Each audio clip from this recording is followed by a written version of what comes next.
Mandeo. I will Adamazi TV. Gwanya hagi. I'm blessing Sunday.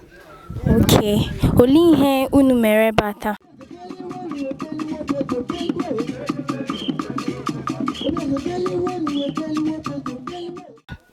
Ya mere bata.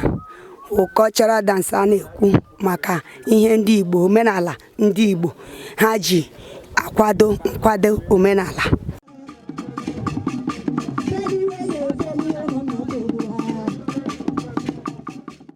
Okay.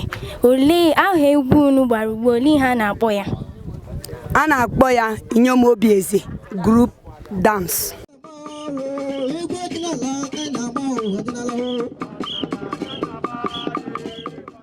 Okay. Onye na-eme organize ihe awụ Ignes Ogbonna ya. Ole ihe ị ga-ekwu maka ya?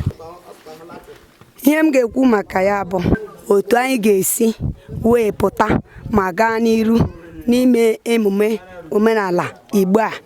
Ọzọkwa ya bụ otu anyị ga-esi pụta ịmara ka ndị ọbụla si nọrọ na omenala Igbo.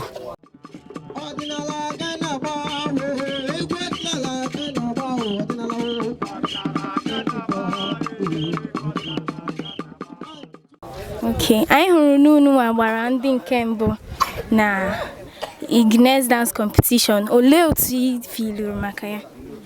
Ihe m filuru maka ya, obi dị m ụtọ nke ukwuu. Anyị makwa na anyị na-aga n'iru, anyị ga-enwekwa mmeri.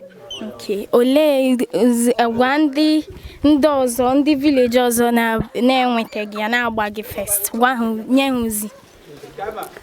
Ndị village ọzọ na-enwetaghị ya na-agba gị first. Anyị na-ekwuru ha ya ruo mgbe ọzọ ha bilie ha mara otu ha si agba ka ha nwee ike nweta mmeri. Okay, ndewo. Daalụ.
Thank you.